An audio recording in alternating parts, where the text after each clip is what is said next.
Hi sock knitters, so we are here. We have completed our heel flap.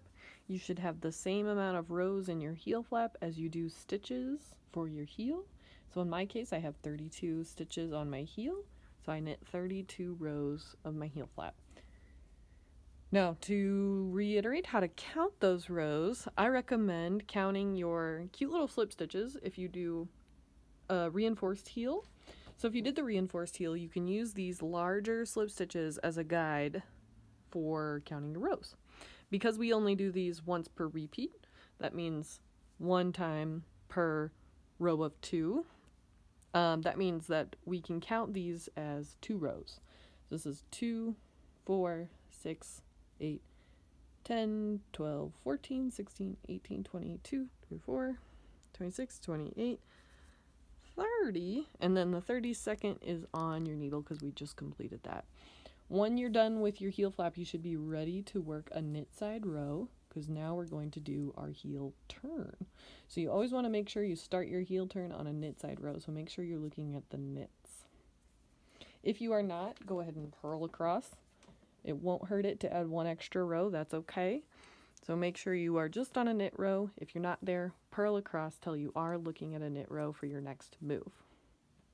Once your heel flap's completed and you've made all your rows, it is now time to turn the heel, everybody's favorite part.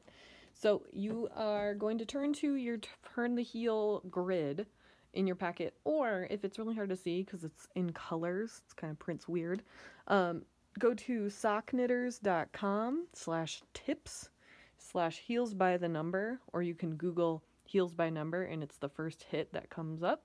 So heels by number. Once you have found that sheet, whatever way is easiest for you to see, you will find your number of stitches for your full cast on amount of your sock. These are all across the top of the sheet. So if you cast on 64 stitches, you're going to follow the column that is titled with 64. So at the top it says 40, 44 through 80. You're going to go over till you find your number that you've cast on, minus 64. And then I'm going to follow the numbers in that column for any type of heel I choose. So in my case, I always choose the round heel or French heel, just because I've found that one fits my foot. Feel free to experiment, do whatever one you would like. The round heel or French heel, very classy. Here's how you read these heel instructions. There's a little bit of information to the left where it's titled with the heel type, and then it has some knitting instructions. So in this case it says round heel, slip 1, knit, and then you go over to where your column is. So my column's the 64 column. So it says slip 1, knit 17 stitches. And then there's some stuff on the right here. Now we're going to follow the stuff on the right. So then it says slip, slip, knit, knit 1, and turn. So the way to read that whole first line of the heel is slip 1, knit 17, slip, slip, knit, knit 1, turn. That's how you read that setup. So we're going to start the heel with that. Slip 1, knit 17, stitches, slip, slip, knit, knit 1, and turn. That's my slip 1, knit 17. Okay, let's count. So slip 1, 2, 4, 6, 8, 10, 12, 14, 16. I need to knit 1 more. So remember I have my slip 1 and then 17 knits in between. 2, 4, 6, 8, 10, 12, 14, 16, 17. So now it's time to slip, slip, knit. Slip, slip, knit is a decrease. So you're going to slip 1 over, slip another over, and then you use your left tip of the needle to go through the front legs of those 2 slipped stitches, and you'll knit those together. That's a slip, slip, knit. And now we're going to knit 1 stitch, and then we're going to turn our work completely. Now we're in row 2 of our heel. So this says slip 1 and then purl 5. Okay, so slip 1, purl 5. Now it says purl 2 together and purl 1. Okay, and then it says turn. So we're going to turn our work. The next row is slip 1, knit 6, slip 1, knit 6, 1, 2, 3, 4, 5, 6. And now it says slip, slip, knit. So we're going to slip, slip, knit these 2 stitches. Your decreases in the heel, the slip, slip, knit, or purl 2 together should always take place around this big old gap. So you'll use 1 stitch here and 1 stitch here to do your decrease. So I'm going to slip, slip, knit these.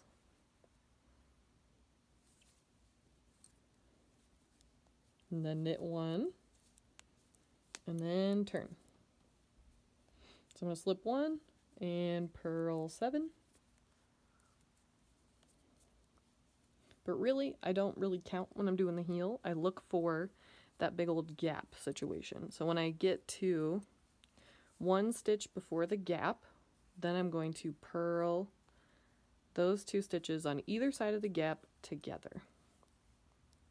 And purl 1. And turn. We're going to keep going until all of these stitches have been processed. So I'm knitting over to 1 stitch before the gap. Oop, there it is.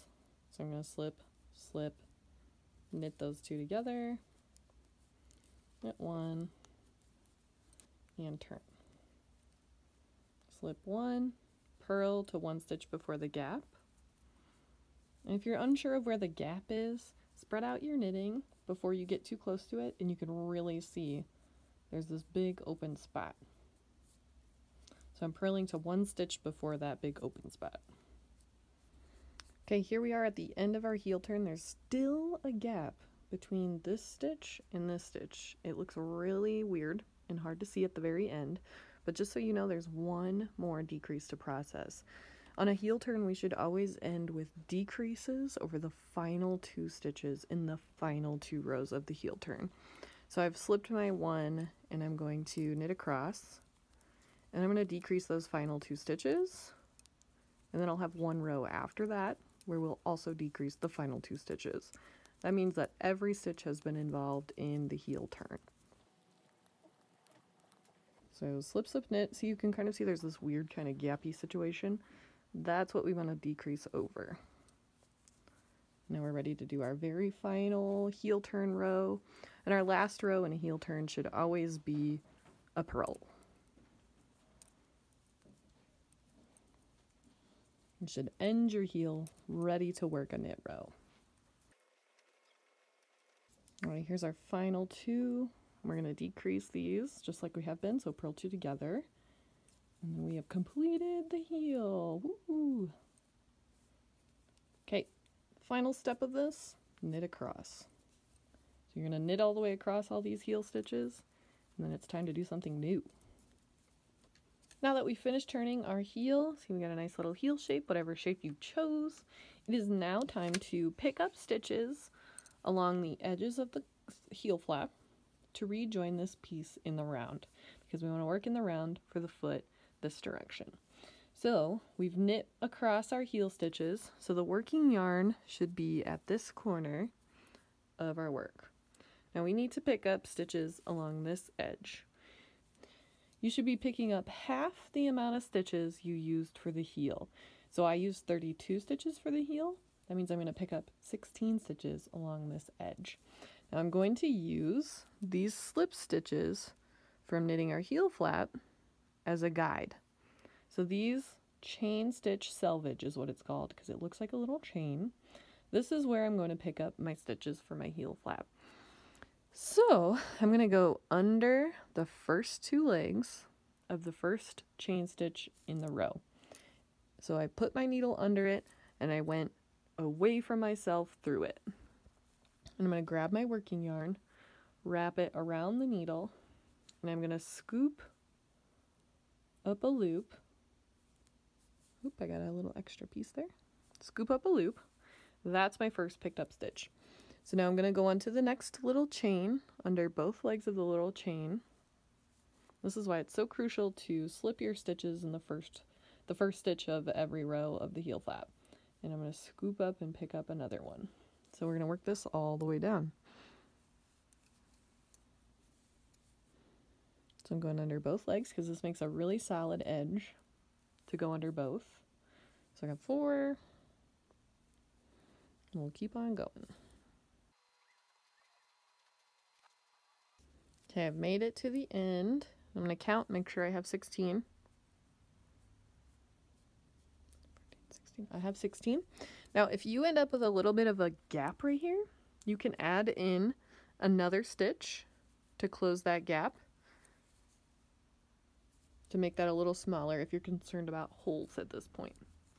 So I just added in one more stitch just to be safe that I don't have a hole, and I did not have a clear space to go, so I just kind of went into the fabric, making sure I was getting under at least 2 pieces of yarn, and then I picked up a stitch. Okay, that is picking up stitches on one side of your gusset. Now we need to address our instep stitches or top of foot stitches. So if you had these on a holder, you can put them on one needle. If you have them on one double point, that's great. Like if you were like me and you have them on 2 double points, we're gonna slip them all onto the same double point. And all of these stitches will remain on the same double point if you're using double points. Now, if you're using small circulars, you're in an awesome position because, got split. You can knit them directly off of your stitch holder, rather than having to adjust like us double pointers do. So if you are a small circ user, these stitches were all on a holder. You can open up your holder or slide down whatever piece of knitting needle you're using to hold them, and you're going to use your needle tip of your circular to knit across them. You know, if you're using small circulars, and this is in your packet too, be sure to place a stitch marker right here after you finish picking up your stitches. So after you finish picking up your stitches, place a stitch marker, and then we're going to knit across the instep stitches. For double point users, you're going to grab a new needle, and you're going to work across the instep stitches, and you're going to work them in pattern. So if you have maintained this cute little ribby pattern, you're going to work your ribby pattern across the top of the foot stitches right here. So I'm using a new needle, and I'm working across all of these stitches that were on hold while we did the heel stuff.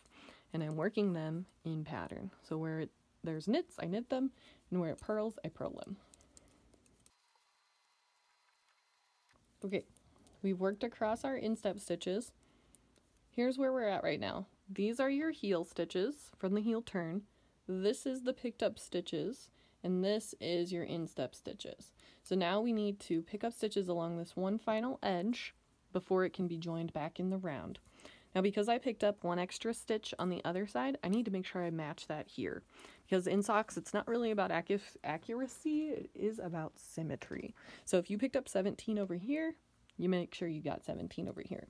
So I know that my last stitch in that other row was not really like a chain stitch, so I'm going to start it out by sticking a stitch below where the chains begin. So then I'm going to pick up stitches with a new needle along this whole side. If you are using small circulars, you can use your same small circular you've been using, but make sure you put a stitch marker right here. So stitch marker here, stitch marker here for my small circular people. For my double point people, the cross section of your needles will indicate those same locations. So I'm picking up 17 stitches along this side, somewhat awkwardly. Okay, so we've got 17 here, instep, 17 here, and the heel needle.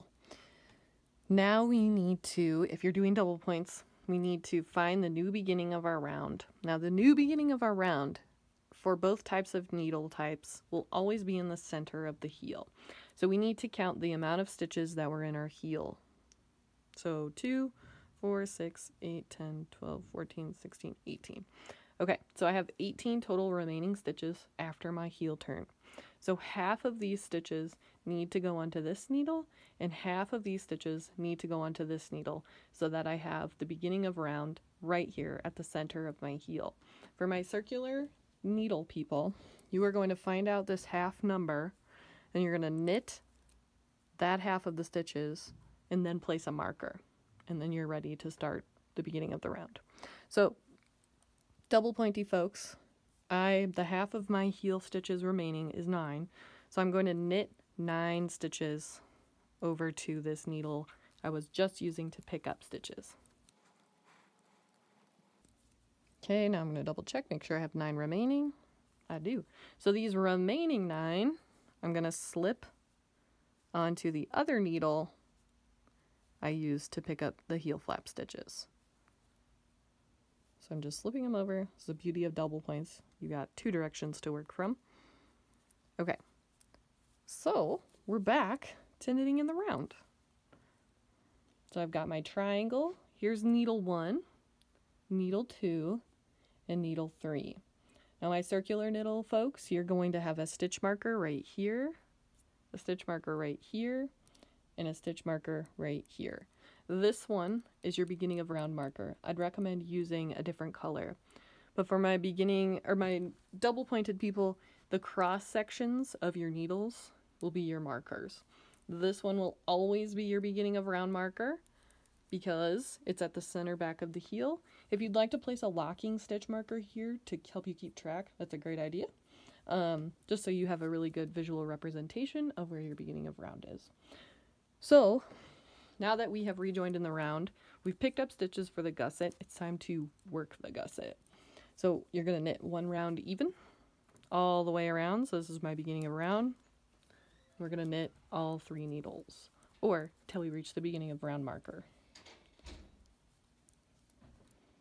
All right, we've officially knit 1 full round, just plain, maintaining our pattern here if you have one, after picking up all the stitches and rejoining in the round. What this does is just puts everything on the same playing field here.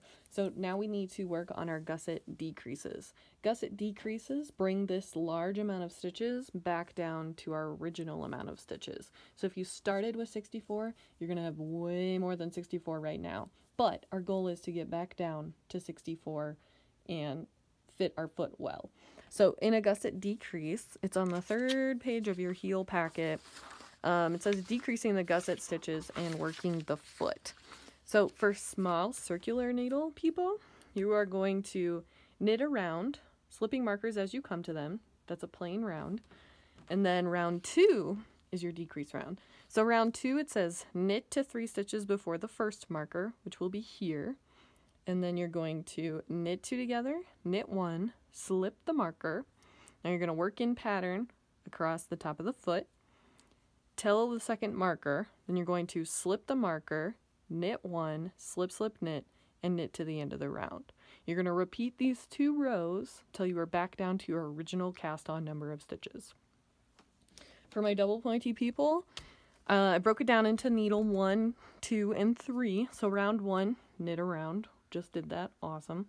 Now round 2, we're here, and this is needle 1, this is needle 2, this is needle 3. So when you're looking at the beginning of the round at your face, this is needle 1, this is needle 2, this is needle 3. So needle 1, you're going to knit across till 3 within the end of the needle. You're going to knit 2 together, knit 1. Needle 2, you're going to knit across in pattern. So if you're doing the ribs, keep doing the ribs in this section. Once that's done, then you got needle 3. You're going to knit 1, slip, slip, knit, knit to the end of the needle. That's it. You're going to repeat those 2 rows till you're back down to your original cast on amount. So I've got tons of stitches. I'm going to keep decreasing till I'm back down to 64. Now, once you've done that, you get to have fun. After you've done all your decreasing and you're back down to your original number of stitches, you are just going to knit around and around and around and around and around till the foot is 2 inches shorter than the foot you're going to fit. So if your foot length is 11 inches total from heel to toe, you're going to knit this till it measures 9 inches from heel to needle, okay? From heel to needle, you want it 2 inches shorter than your actual foot measurement. So if you want, you can use the back of this, place your foot or the foot you're knitting for on the paper, and then we'll draw a foot.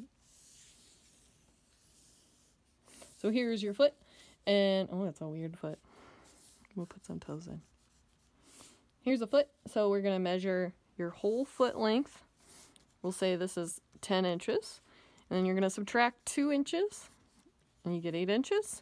So this is the length that your sock needs to be from heel turn to needles, okay, before we start the toe. The next time we get together, we will do the toe together. Stop by if you have any questions, concerns, issues, or you're just afraid of my foot drawing. But we'll see you guys soon. Thanks so much for knitting along.